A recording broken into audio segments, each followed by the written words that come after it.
जय हिंद प्यारे दोस्तों, नमस्कार। कैसे हैं आप सब? उम्मीद है एकदम लाजवाब, शानदार, बेहतरीन, ज़बरदस्त, जिंदाबाद और बड़े ही शानदार अंदाज में अपनी तैयारी को लेकर आगे बढ़ते हुए मेरे सभी छोटे भाई बहन आशा करता हूँ बहुत बेहतरीन तरीके से आप बड़ी मेहनत के साथ अपनी पढ़ाई कर रहे होंगे और बिल्कुल ऐसा करना भी चाहिए, क्योंकि सिलेक्शन कभी भी ऐसे तो नहीं हो पाता है कि हम आधी अधूरी पढ़ाई कर लें। और मैं ये बातें कह रहा हूँ कि ऐसा हर आदमी करता है।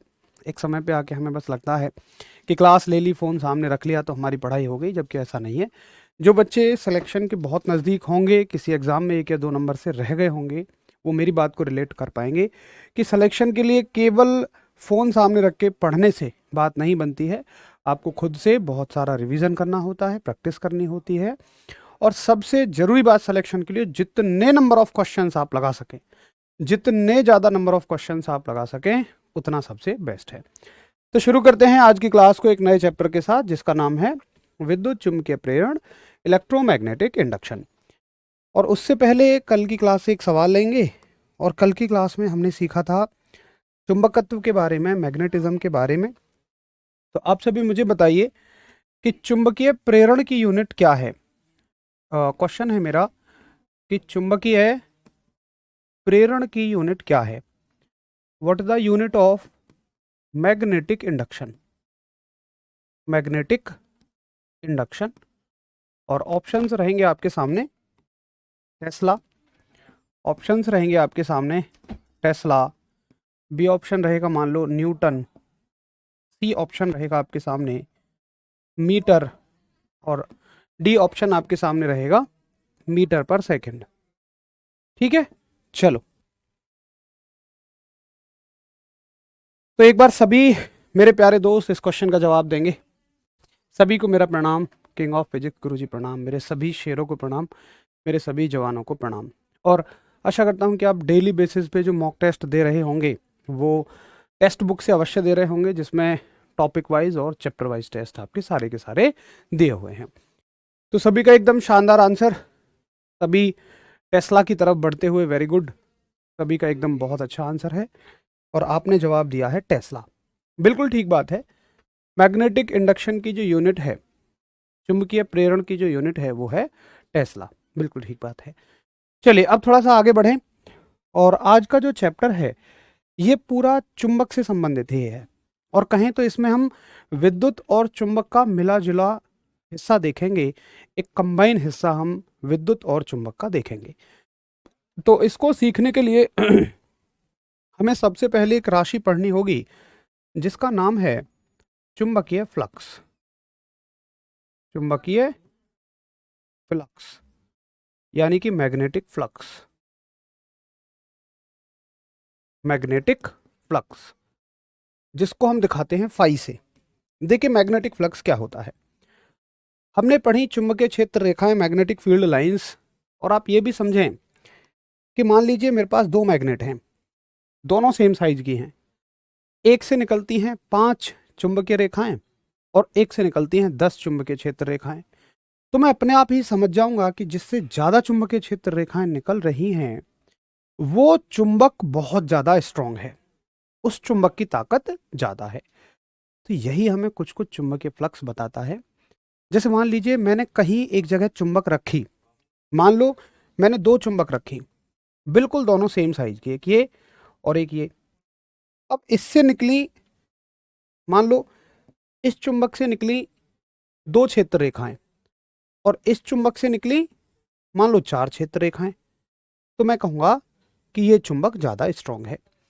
और इन चुंबकीय क्षेत्र रेखाओं की संख्या को ही, number of these magnetic field lines को ही हम फ्लक्स कहते हैं। भाई मैं बार बार किसी को ये ना समझाऊं कि जी वहां पे ना चुंबकीय क्षेत्र रेखाएं बहुत ज्यादा हैं, मैं ऐसे नहीं कहूंगा। शॉर्ट में मैं कह दूंगा जी उसका फ्लक्स बहुत ज्यादा है, तो कोई भी बहुत आराम से समझ जाएगा, अच्छा उस चुंबक की ताकत ज्यादा है। तो फ्लक्स क्या होता है? फ्लक्स होता है कि किसी किसी किसी क्षेत्र से गुजरने वाली, किसी क्षेत्र से गुजरने वाली चुंबकीय क्षेत्र रेखाओं की संख्या, क्षेत्र से गुजरने वाली चुंबकीय क्षेत्र रेखाओं की संख्या, चुंबकीय क्षेत्र रेखाओं की संख्या, यानी कि the magnetic field lines, the magnetic field lines passing through an area, एक क्षेत्र से गुजरने वाली चुंबकीय क्षेत्र रेखाओं की संख्या। ठीक है, अच्छा, अब इसको किससे प्रदर्शित करते हैं? फाई से प्रदर्शित करते हैं। इसका सूत्र क्या होता है? तो इसका सूत्र होता है कि कितना चुंबकीय क्षेत्र है और कितने क्षेत्रफल से बाहर निकल रही हैं। ठीक है, बी क्या है? बी है चुंबकीय प्रेरण। अभी हमने पीछे पढ़ा था चुंबकीय प्रेरण, यानी कि मैग्नेटिक इंडक्शन। और ए है एरिया, कि कितने एरिया से ये गुजर रही हैं। ए है क्षेत्रफल। ठीक है जी, तो ये हो गया। अब तुमसे सबसे ज्यादा इंपॉर्टेंट पूछा जाने वाला है, इसमें सबसे ज्यादा इंपॉर्टेंट कुछ है तो वो है इसकी यूनिट। आपसे पूछी जाएगी इसकी यूनिट बताओ, इसका मात्रक बताओ, तो तुम कहना कि इसके मात्रकों में एसआई मात्रक इसका है वेबर। एसआई मात्रक वेबर है, वेबर। और सीजीएस मात्रक जो है इसका, ये है मैक्सवेल। मैक्सवेल को हम एम एक्स से दिखाते हैं और वेबर को डब्ल्यू बी से दिखाते हैं। ठीक है, ये बात आपको बहुत अच्छे से समझ में आनी चाहिए। बताऊंगा अभी विशाल, बिल्कुल बताऊंगा आपको फ्लक्स डेंसिटी क्या होती है, बिल्कुल बताऊंगा। ठीक है, अच्छा, अब आपसे संबंध पूछेगा, जैसे हमेशा सीजीएस और एसआई यूनिट में बहुत जगह पे संबंध पूछता है, भाई डाइन में पूछता है, अर्ग में भी पूछता है। तो यहां पे पूछेगा कि एक वेबर में कितने मैक्सवेल होते हैं, तो आप कहेंगे एक वेबर में 10⁸ मैक्सवेल होते हैं।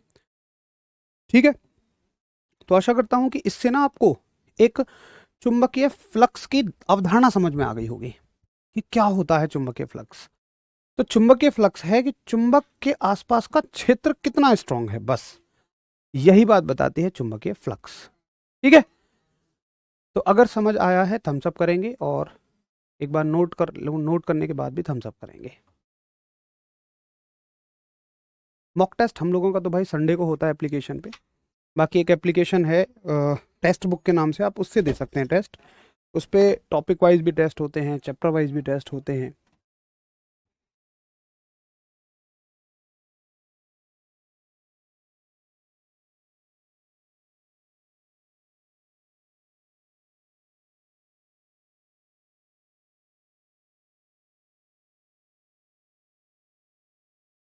चलो, केमिस्ट्री के बिना सिलेक्शन हो जाएगा यार। केमिस्ट्री के बिना सिलेक्शन तो भाई देखो मुश्किल है। पढ़ लो दोस्त। विकास, मैं समझ सकता हूँ तुम्हारी बात को, लेकिन बिल्कुल भी समय नहीं है यार।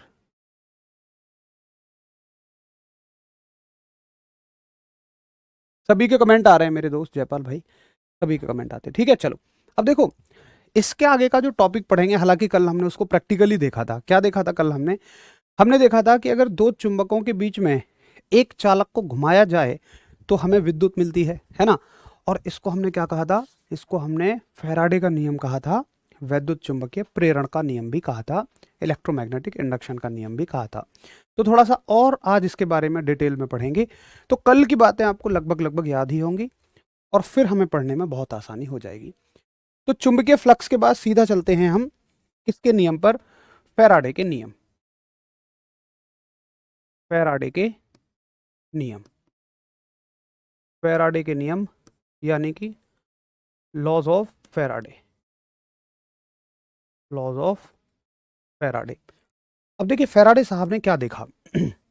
जो जनरेटर में पूरा सिद्धांत इस्तेमाल हुआ था वो फैराडे साहब के नियमों पे ही था। तो पहला नियम इन्होंने क्या देखा? फर्स्ट लॉ, प्रथम नियम इन्होंने एक दिया। क्या देखने के बाद? इन्होंने देखा कि अगर दो चुंबक के बीच में एक चालक तार को घुमा दिया जाए, दो चुंबक के बीच में एक चालक को घुमा दिया जाए तो हमें विद्युत मिलती है।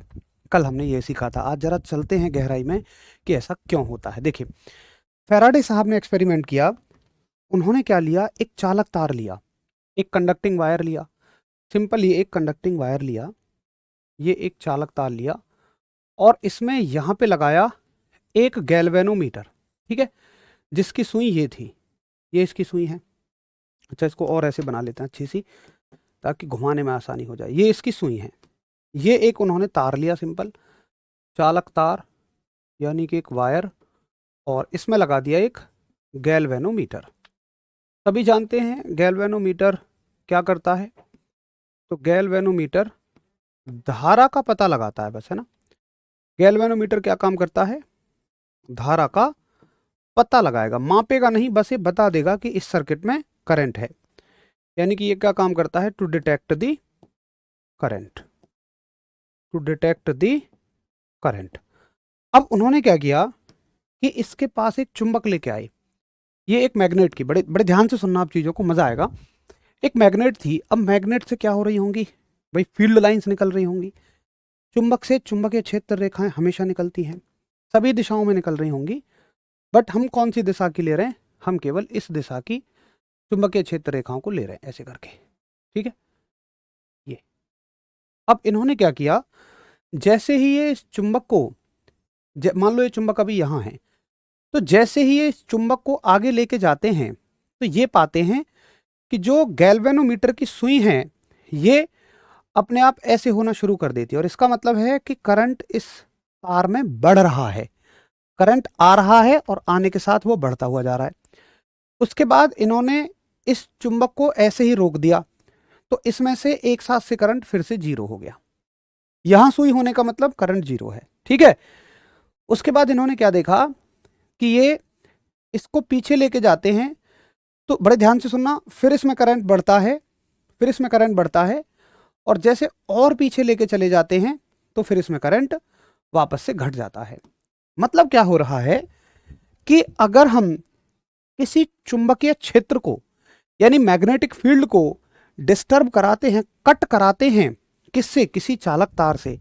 मैग्नेटिक फील्ड को कट कराना ऐसे समझिए जैसे ये एक दीवार, ये एक दीवार, यहाँ पे तुमने बहुत सारे धागे बांध रखे हैं और उनके बीच में तुम तलवार चला रहे हो। बिल्कुल ऐसे महसूस करिए, क्योंकि ये जो मैग्नेटिक फील्ड है ना, ये बिल्कुल ऐसे ही कट होगा। ये पूरा मैग्नेटिक फील्ड बिल्कुल ऐसे ही कट होगा। देखो, शुरू में कम कट होगा, उसके बाद ये ज्यादा कट होना शुरू होगा। तो जितना ज्यादा मैग्नेटिक फील्ड कट होगा, जितना ज्यादा ये चुंबकीय क्षेत्र किसी चालक से कट होगा, उतना ज्यादा तुम्हें करंट मिलेगा यानी वोल्टेज मिलेगा, और जितना ये कम होगा उतना ही कम मिलेगा।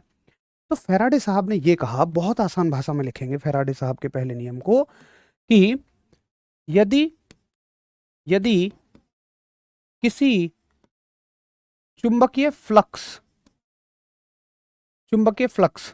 को डिस्टर्ब किया जाता है, यानी कि चुंबकीय फ्लक्स को ऐसे लिख दो, चालक तार द्वारा काटा जाता है। यदि किसी चुंबकीय फ्लक्स को चालक तार द्वारा काटा जाता है, तब एक वोल्टेज को कहते हैं यहां पे विद्युत वाहक बल।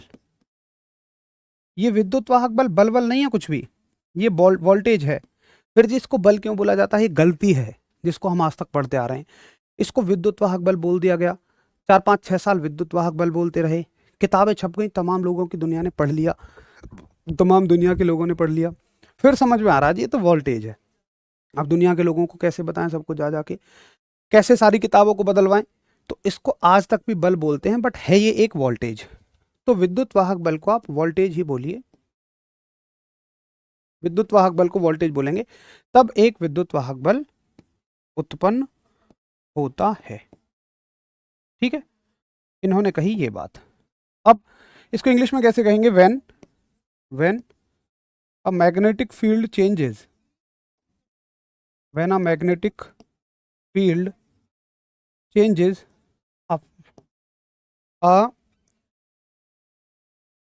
when a magnetic field changes, a current induces, ठीक है, एक करंट इंड्यूस होता है। बड़ी आसान सी बात थी, यहां तक बहुत बढ़िया समझ में आ रहा था। अच्छा कोई बात नहीं, विकास कुमार का स्क्रीनशॉट मुझे दे दो। ठीक है ठीक है,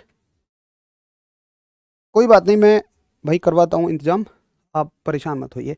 तो ये हो गया जी पहला नियम, बड़ा आसान है पहला नियम, कि अगर किसी चालक तार से संबंधित कोई चुंबकीय फ्लक्स कटेगा तो जी आपको एक क्या मिलेगा, धारा मिलेगी। सवाल आएगा ये किसका नियम है, तो आप कह दोगे जी कि ये किसका नियम है, ये फैराडे साहब का नियम है। अब लोगों ने पूछा कि चलो थ्योरी की फॉर्म में तो हमें समझ में आ गया, इसका कोई फॉर्मूला भी तो बताइए, इसका कोई फॉर्मूला बताइए। तो लोगों ने कहा, फैराडे साहब ने एक दूसरा नियम दिया जिसमें वो फॉर्मूला बताएंगे, तो उसे कहा जाता है सेकंड लॉ, यानी कि दूसरा नियम। और देखिए दूसरे नियम में क्या बताते हैं वो, कि जो विद्युत वाहक बल है, जो विद्युत वाहक बल है यानी वोल्टेज है, ये बराबर होता है फ्लक्स परिवर्तन की दर के, फ्लक्स में परिवर्तन बटे समय के, फ्लक्स में परिवर्तन बटे समय के। देखो फ्लक्स का मतलब कहां से आ गया यहां, अरे भैया विद्युत क्षेत्र रेखाएं कट रही हैं, ये फ्लक्स ही तो है। शुरुआत में कम कटती हैं, बाद में ज्यादा कटती हैं, ये फ्लक्स का परिवर्तन ही तो है, ये फ्लक्स ही तो कम ज्यादा हो रहा है। भाई मान के चलो कि यहाँ पे जो फ्लक्स है, यहाँ पे देखो अभी ये यहाँ है, अरे अभी ये चुंबक यहाँ है, तो इसके द्वारा काटा गया फ्लक्स 0 है। अब मान लो मैं इनको 4 कहता हूं, 1 2 3 4, अब कितना है फ्लक्स 2, अब कितना हो गया 4, तो ये फ्लक्स का ही तो परिवर्तन हो रहा है। तो इसको हम लिखते हैं फॉर्मूले की टर्म में कि विद्युत वाहक बल जो है, विद्युत वाहक बल जो है ये फ्लक्स परिवर्तन की दर के बराबर है, यानी कि φ2 माइनस φ1 बटे टी के बराबर है, और φ2 माइनस φ1 को ही हम डी फाई भी कहते हैं। ठीक है, φ2 माइनस φ1 क्या है, φ2 है इसमें, φ2 है इसमें अंतिम फ्लक्स, अंतिम फ्लक्स यानी कि जब ये चुंबक इसमें पूरी अंदर तक चली जाए, अंतिम फ्लक्स यानी कि फाइनल फ्लक्स, फाइनल फ्लक्स, और φ1 है इसमें इनिशियल फ्लक्स यानी कि प्रारंभिक फ्लक्स। किसी को फॉर्मूला ना भी समझ में आ रहा तो छोड़ दो, कोई समस्या नहीं, फॉर्मूले से कभी सवाल नहीं पूछा जाएगा, तुम्हें स्टेटमेंट समझ में आना चाहिए, बस स्टेटमेंट से ही समझ में आ जाएगा। चलेंगे, बिल्कुल चलेंगे भाई। भैया एएलपी में कोई हिंदी नहीं आती है यार, है ना। तो आपको अगर ये भी समझ में नहीं आ रहा है दूसरा नियम, तो कोई दिक्कत नहीं है, बस आप इसको समझो कि पहला नियम ये होता है। एक बार सिलेक्शन मतलब एक बार थम्स अप करेंगे सभी दोस्त जब नोट हो जाएगा आपका फैराडे का नियम। बहुत बढ़िया, वेरी गुड देवेंद्र, एकदम गजब की एक्सप्लेनेशन दिया है, वेरी गुड। यार केमिस्ट्री और बायोलॉजी के बिना कैसे सिलेक्शन हो जाएगा दोस्त, सारे सब्जेक्ट, पता है कंपटीशन का मतलब ही ये है कि आपको हर एक विषय पे अपनी कमांड बनानी है, आपको हर एक विषय को बहुत अच्छे से समझना पड़ेगा। चलो, तो उम्मीद है, देखो ये जो चीज़ें हम पढ़ रहे हैं ना, ये बड़ी गहराई की चीज़ें हैं, मतलब जितना हमने पढ़ा है पहले अभी इस चैप्टर में वो इम्पोर्टेंट था, ये बहुत ज़्यादा इम्पोर्टेंट नहीं है, मतलब इससे आने क्वेश्चन आने के चांस बहुत ज़्यादा नहीं है, लेकिन फिर भी हम सारी चीज़ों को कवर कर रहे हैं, क्योंकि एएलपी में स्पेशल साइंस मांगी है, तो फिर हमारी कोशिश होगी कि किसी भी पहलू को छोड़ा ना जाए। तो इनमें आपको गहराई में नहीं जाना, जैसे जो मैंने टॉपिक काम के हैं उनमें मैं बहुत गहराई में आपको ले गया, बढ़िया से चीज़ें समझाई, इसमें आप ज़्यादा भी गहराई में मत जाइए, हालांकि मैं कोशिश कर रहा हूँ पूरा आपको अच्छे से एक्सप्लेन करने की, फिर भी अगर आपको जैसे फॉर्मूला समझ नहीं आ रहा तो भी आपका काम चल जाएगा, कोई दिक्कत नहीं है, ठीक है। अच्छा, अब यहां तक दूसरा नियम इन्होंने दे दिया। अब तुम एक बात सोचो कि सिर्फ हमें वोल्टेज यानी कि बिजली कैसे मिल रही है, कि हम एक तार के आसपास चुंबक को ऐसे कराते रहें, मस्त झमाझम बिजली मिलती रहेगी। यार एक वैज्ञानिक आए जिनका नाम था लेंज साहब, और लेंज साहब ने सोचा कि यार ऐसे विद्युत मिलती रही तो फिर तो ये ऊर्जा संरक्षण के नियम का उल्लंघन हो जाएगा, फिर तो ये ऊर्जा संरक्षण के नियम का उल्लंघन हो जाएगा। एक बार प्रशांत सिंह का स्क्रीनशॉट दे दो मुझे। तो ऊर्जा संरक्षण के नियम का उल्लंघन कैसे हो जाएगा, ऊर्जा ना बनाई जा सकती है ना ही नष्ट की जा सकती है, ये तो एक रूप से दूसरे रूप में बदली जाती है, लेकिन यहां तो तुम ऊर्जा बना दे रहे हो। तो लेंज साहब ने सोचा कि यार कुछ तो गड़बड़ है। लेंज साहब ने गहन अध्ययन किया और उन्होंने पाया कि देखो, लेंज साहब ने कहा फैराडे जी तुमने सब कुछ अच्छा किया है, लेकिन तुमने एक गड़बड़ कर दी। फैराडे साहब ने कहा कैसे गड़बड़ कर दी, इतनी बढ़िया तो खोज करिए। लेंज साहब ने उन्हें दिखाया, बड़े ध्यान से सुनना, जब उन्होंने चुंबक को यहां रखा तो कुछ धारा का मान बढ़ा, लेकिन जैसे ही वो इसको आगे ले जाते हैं और आगे ले जाते हैं तो इस धारा का मान घटने लगता है। बड़े ध्यान से सुनो, फैराडे साहब ने क्या बताया था कि जितनी रेखाएं कटेंगी उतनी ज्यादा धारा मिलेगी, लेकिन यहां पे क्या होता है कि देखो, जब कम रेखाएं कट रही हैं कम धारा, ज्यादा रेखाएं कट रही हैं ज्यादा धारा, लेकिन एक निश्चित लिमिट के बाद ज्यादा रेखाएं कटेंगी तो धारा घटने लगती है। आपको बात समझ आई? कम रेखाओं पे कम धारा, ज्यादा रेखाओं पे ज्यादा धारा, लेकिन एक लिमिट के बाद अगर ज्यादा क्षेत्र रेखाएं कटेंगी तो धारा का मान घटने लगता है। यानी कि ये जो धारा या विद्युत वाहक बल तुम कहोगे, ये ऐसा है जिसकी वजह से पैदा हो रहा है, उसी का विरोध कर रहा है। ये क्या कहता है, आओगे तो तुम्हें आने नहीं देंगे, यानी ज्यादा नजदीक नहीं आने देंगे, जाओगे तो जाने नहीं देंगे। कैसे? अगर हम इसको पीछे लेके जाएं, अगर हम इसको पीछे लेके जाएं तो धारा का मान क्या होता है, घटने लगता है। अरे यार ये तो इस पे चिपक गई, आ जाओ भाई, ये मोहब्बत है सब, आ जाओ आ जाओ आ जाओ, ठीक है, एक और आ जाओ बेटा, इधर इधर इधर, यहाँ आ जा। अब देखो, जब तुम इसको पीछे लेके जाओगे तो इसका मान घटने लगेगा, ठीक है, घटेगा घटेगा घटेगा घटेगा घटेगा, लेकिन एक निश्चित दूरी के बाद फिर ये बढ़ने लगेगा।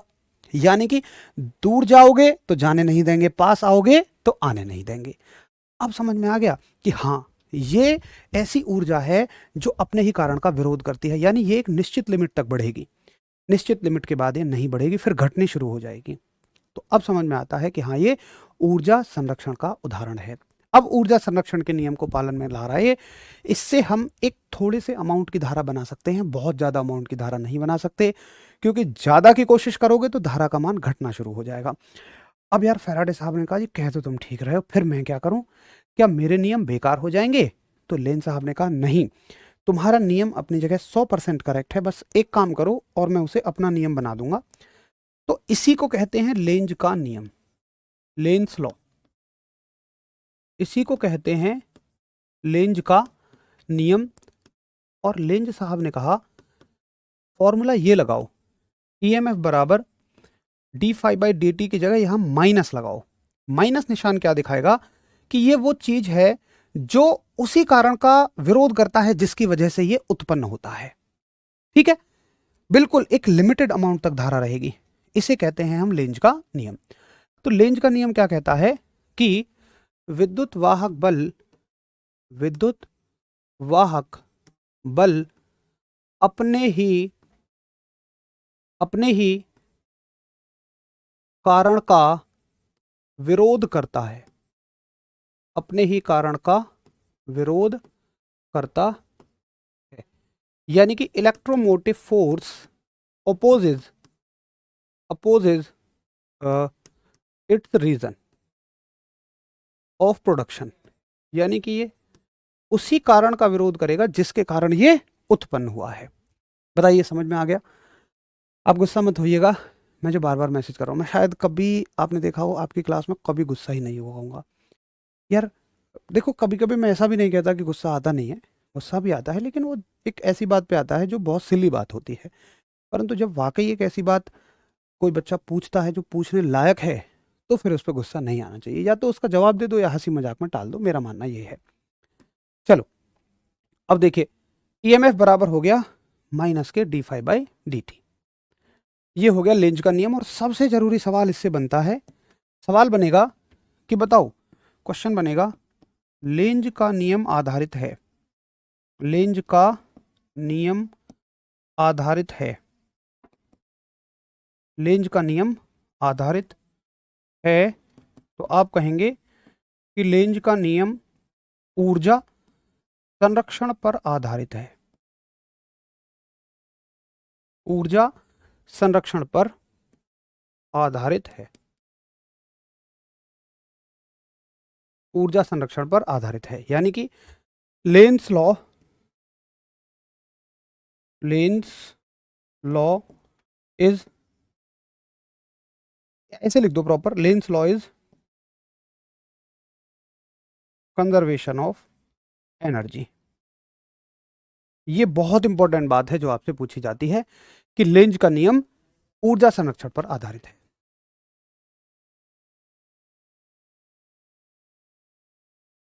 बहुत बढ़िया रामेश्वरम, ये लॉरेंज नहीं होता है भाई, ये लेंज होता है, लेंज।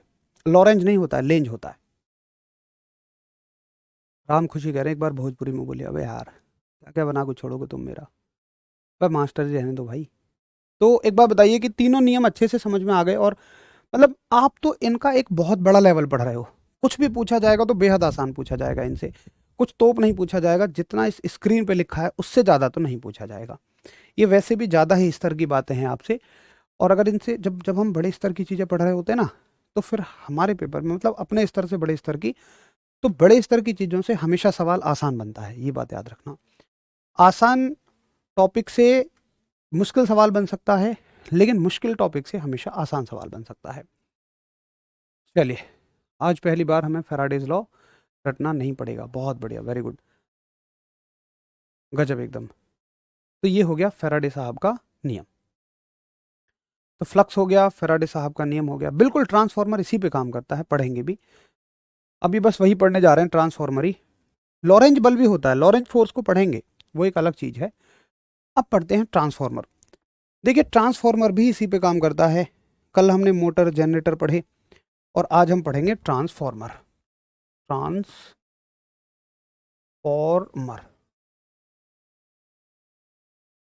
ट्रांसफॉर्मर। देखिए ट्रांसफॉर्मर क्या रहता है। आप सभी ने देखा होगा कि आपके गांव के बाहर जो लाइन आती है उसको कहते हैं यार ये बहुत खतरनाक लाइन है, ये 11,000 वोल्ट की लाइन है ना।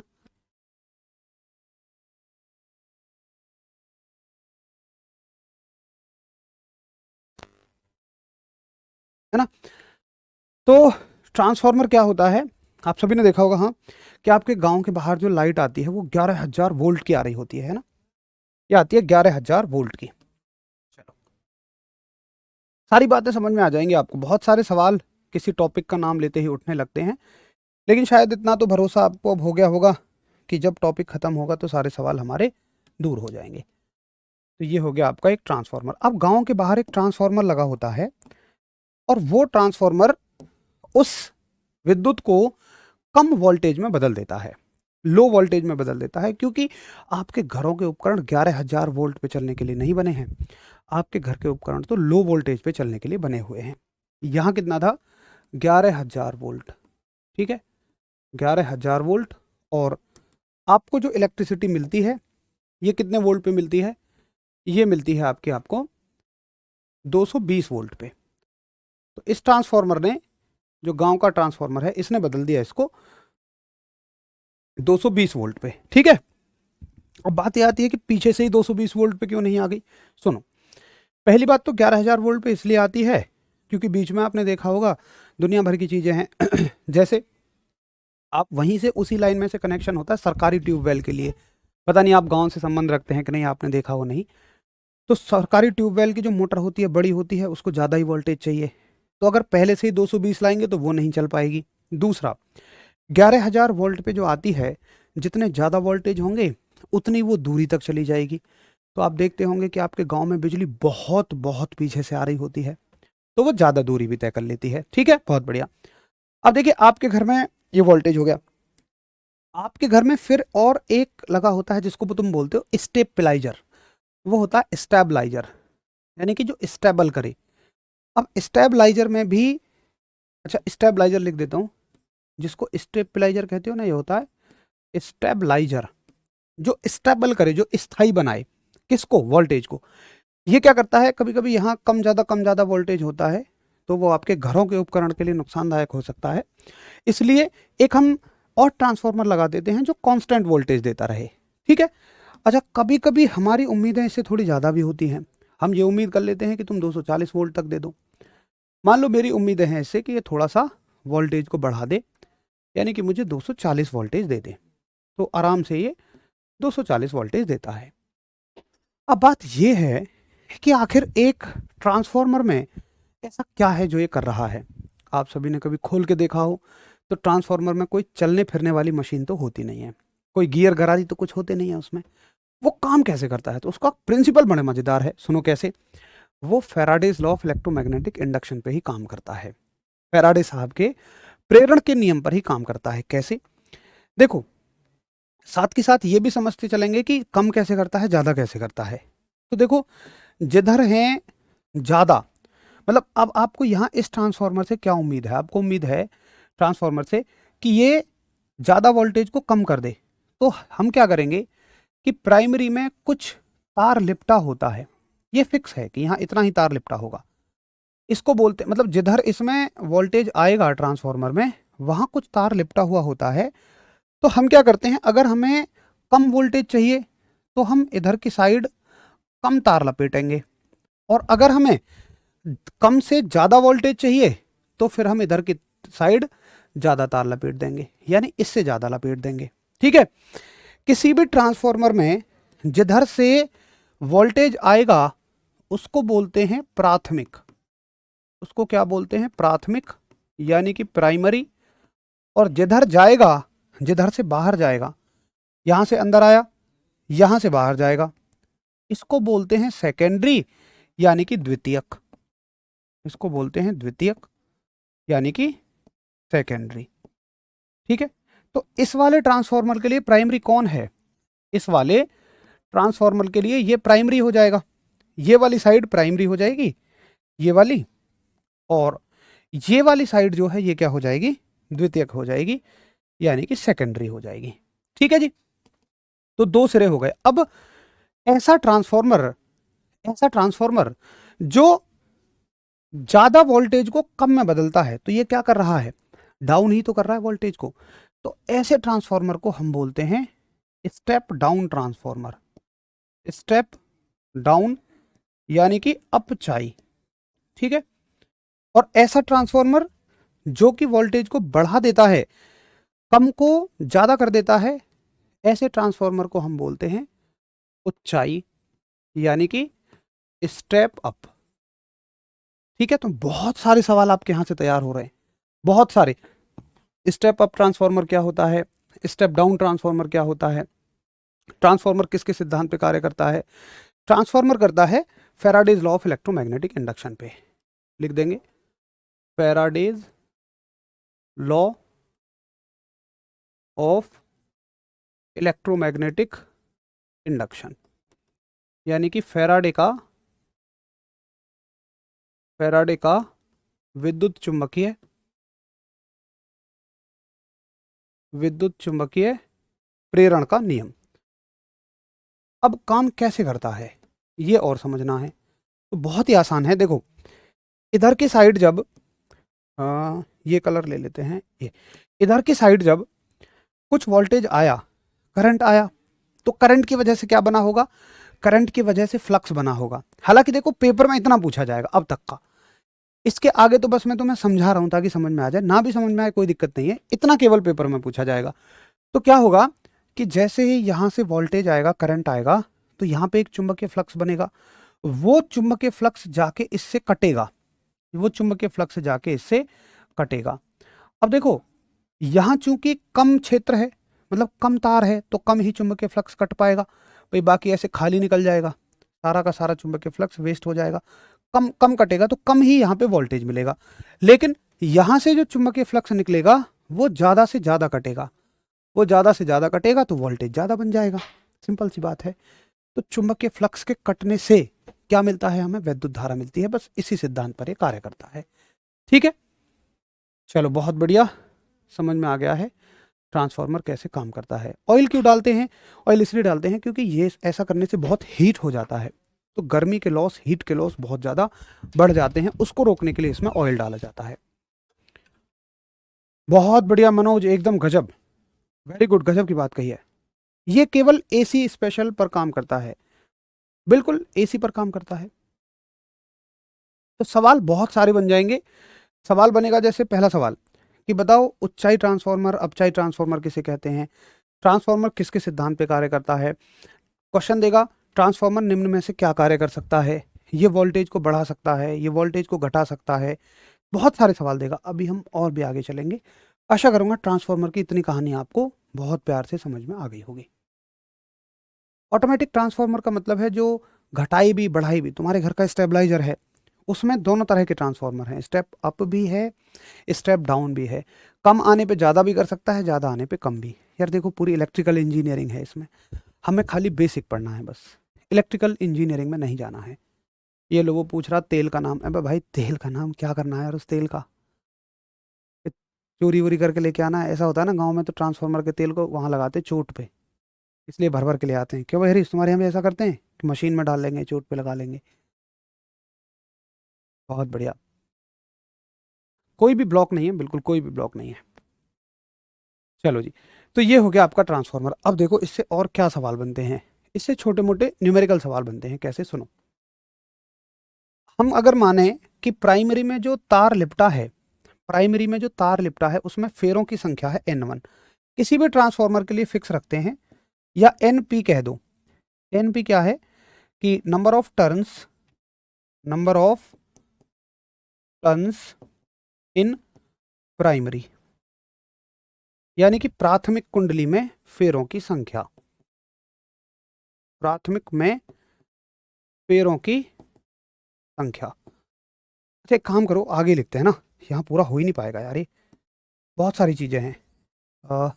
ऐसे करके नहीं, ऐसे करके लिखते हैं मजे से। यहाँ यहाँ के सारे पैरामीटर लिख लेते हैं प्राथमिक के लिए, प्राथमिक का मतलब प्राइमरी के लिए, और यहाँ के सारे पैरामीटर लिख लेते हैं द्वितीयक के लिए, यानी कि सेकेंडरी के लिए। अब आराम से हो जाएगा। भाई एन क्या है? एन है, एन है फेरों की संख्या, एन है फेरों की संख्या, यानी कि नंबर ऑफ टर्न्स, और प्राथमिक के लिए कह देते हैं एन पी, और सेकेंडरी के लिए कह देते हैं एन एस। ऐसे लिख लेते हैं। आई क्या है? आई है प्रवाहित होने वाली धारा, यानी कि करंट। हम क्या बोल देंगे यहाँ? आई पी, और यहाँ बोल देंगे आई। तीसरा डिफाइन करेंगे हम ईएमएफ यानी वोल्टेज। ये क्या है? वोल्टेज या विद्युत वाहक बल बोल दो, कोई समस्या नहीं है। ये हो गया प्राइमरी में और ये हो गया सेकेंडरी में। फिर हम बोलते हैं पावर, यानी कि शक्ति, जो विद्युत शक्ति होती है पावर होती है। तो पावर इन प्राइमरी और पावर इन सेकेंडरी। और एफ होती है फ्रीक्वेंसी, यानी कि आवृत्ति। आवृत्ति याद रखना कि हमेशा जितनी प्राइमरी में होगी उतनी सेकेंडरी में। कभी भी आपको ऐसा लिखने की जरूरत नहीं है कि एफ पी या एफ एस, या लिखो भी तो कहीं बता देना कि ट्रांसफार्मर आवृत्ति नहीं बदल सकता, ट्रांसफार्मर आवृत्ति नहीं बदल सकता। तो नोट डाल के आप लिख देंगे कि जी जो फ्रीक्वेंसी प्राइमरी में होगी हमेशा वो ही सेकेंडरी में होगी, ट्रांसफार्मर कभी भी आवृत्ति नहीं बदलता। चलो ये आसान सी बात है सब, है ना। अब देखो इससे क्या फॉर्मूले बनते हैं, क्या क्वेश्चन बनते हैं। एक बात हमें यह समझ में आती है कि जिसमें जितने ज्यादा फेरे, जिसमें जितने ज्यादा फेरे उसमें उतना ज्यादा वोल्टेज, ठीक है। जिसमें जितना ज्यादा फेरे उसमें उतना ज्यादा वोल्टेज, यानी कि प्राइमरी और सेकेंडरी में अगर फेरे ऐसे लिखने हैं तो तुम्हें वोल्टेज को ऐसे लिखना पड़ेगा, यानी कि वोल्टेज, प्राइमरी के फेरे बढ़ेंगे तो वोल्टेज भी बढ़ेगा। ये फॉर्मूला आपका तैयार हो गया। सीधे सीधे फॉर्मूले पढ़ते जाइए। उसके बाद देखिए क्या ट्रांसफार्मर शक्ति प्राथमिक से द्वितीयक तक उतनी ही ट्रांसफर करता है या बीच में कुछ हानि कर देता है? तो यह निर्भर करता है ट्रांसफार्मर के प्रकार पे। अगर ट्रांसफार्मर आपका आदर्श है, आइडियल है, तो वो जितनी प्राथमिक पे शक्ति लेगा उतनी ही सेकेंडरी पे शक्ति दे देगा। लेकिन अगर वो आइडियल नहीं है, जो कि कभी नहीं होता, तो कुछ ना कुछ शक्ति का नुकसान करेगा वो। जैसे मानो अगर तुम कहो एक लड़का मैं ऐसा ढूंढ के ला दूंगा जी जिसमें सर्वगुण संपन्न होगा, सारे गुण होंगे, तो भाई पहले तो वो इंसान ही नहीं रहेगा, वो भगवान बन जाएगा। तो सर्वगुण संपन्न तो कोई नहीं हो सकता, यानी कि ऐसा कुछ नहीं है कि जिंदगी में जिससे कभी कोई नुकसान ना हुआ हो, सबसे होता है। तो ट्रांसफार्मर आदर्श होते नहीं है, बट अगर आदर्श है, आपको लिखना पड़ेगा अगर एक ट्रांसफार्मर आदर्श है, ये सवाल आएगा आदर्श ट्रांसफॉर्मर के लिए, आदर्श ट्रांसफॉर्मर के लिए, यानी कि फॉर एन आइडियल ट्रांसफॉर्मर। एक आइडियल ट्रांसफॉर्मर में क्या होता है कि जितनी शक्ति तुम उसको, पावर जितनी प्राइमरी में देते हो उतनी ही पावर वो सेकेंडरी में दे देता है। ठीक है, अब पावर का फॉर्मूला क्या होता है? पावर का फॉर्मूला होता है वोल्टेज इनटू करंट। पावर का फॉर्मूला होता है वोल्टेज गुणा करंट। तो वोल्टेज गुणा करंट प्राइमरी के और वोल्टेज गुणा करंट सेकेंडरी के। ठीक है, वोल्टेज गुणा करंट सेकेंडरी के। अब यहां से जरा तुम मुझे ये निकाल के बताओ कि E P upon E S कितना होगा। तो अगर तुम्हें ये खेल नहीं करना आता तो सीखो। भाई मैंने ई एस को यहां लेके आया, अगर तुम इसको इसके यहां से ई एस हटाओगे, देखो ये भी गुणा में है ये भी, अगर तुम ई एस हटाओगे तो ई एस जो गुणा में है वो भाग में जाएगा। ऐसे ही यहां से तुम आई पी हटाओगे, जब यहां से ई एस हट जाएगा तो आई एस बचेगा, और जब यहां से ई पी को फ्री करोगे, आई पी को हटाओगे तो गुणा की चीज भाग में चली जाएगी। यानी कि देखो कैंची की गुणा करो, पी पी वाले एक साथ में, एस एस वाले एक साथ में, इससे ज़्यादा बेसिक तरीका कोई नहीं हो सकता। और हम ये सीख रहे हैं कि वोल्टेज का करंट के साथ उल्टा रिलेशन चल रहा है। देख पा रहे हैं, वोल्टेज प्राइमरी में है तो करंट सेकेंडरी में लिखोगे, उसके सामने करंट क्या लिखोगे? सेकेंडरी में। और वोल्टेज अगर सेकेंडरी में है तो करंट उसके सामने प्राइमरी में लिखोगे। ये हो गई आपकी बात। तो हमेशा नंबर ऑफ टर्न्स के साथ, फेरों के साथ वोल्टेज का उल्टा रिलेशन चलता है और धारा का बिल्कुल सीधा रिलेशन चलता है। तो एक सवाल यहां से न्यूमेरिकल क्या बन सकता है, बहुत छोटा सा, जिसको तुम ऐसे चुटकियों में उड़ा के आओगे, सवाल बनेगा। एक क्वेश्चन देख लेते हैं, बेहद आसान सवाल। वो कभी भी नोटेशन नहीं देता सवाल में, वो तो हमेशा ऐसे बोलेगा प्राथमिक या द्वितीयक। मैं नोटेशन का इस्तेमाल कर लेता हूं सवाल लैंग्वेज थोड़ी छोटी बनाने के लिए। वो कहेगा, मान लो कि किसी ट्रांसफॉर्मर की प्राथमिक कुंडली में 200 फेरे हैं, ठीक है, और द्वितीयक कुंडली में 100 फेरे हैं। किसी ट्रांसफॉर्मर की प्राथमिक कुंडली में 200 फेरे, द्वितीयक कुंडली में 100 फेरे हैं, तथा प्राथमिक कुंडली में जो धारा है वो 2 एम्पियर है, तो एक आदर्श ट्रांसफॉर्मर के लिए द्वितीयक कुंडली में धारा का मान बताइए। ठीक है, तो आप ये कहोगे कि भाई साहब मैं लगा दूंगा फॉर्मूला एन पी बटे एन एस, एन पी बटे एन एस बराबर, लेकिन धारा को लिखूंगा तो उल्टा लिखूंगा, आई एस बटे आई पी।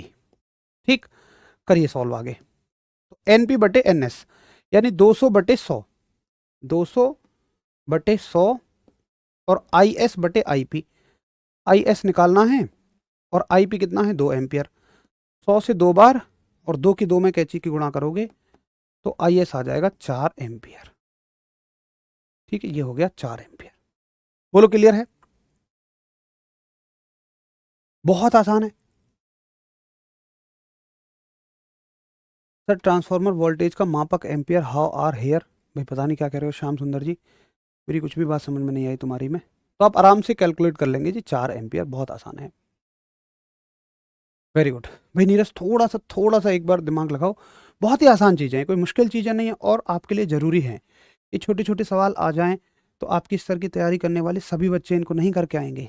ना कोई पढ़ रहा होगा, बहुत बेसिक बेसिक साइंस सब पढ़ रहे होंगे, और ये है तो ये भी बेसिक, लेकिन बेसिक से हल्की सी ऊपर है।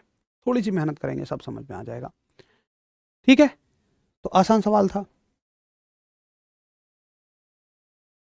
चलो अब देखो, एक सवाल आएगा बहुत मज़ेदार सवाल, तुमसे पूछेगा, पहले चलिए वो नोट हो जाए फिर बताना, ये नोट हो जाए तो फिर बताना जल्दी से।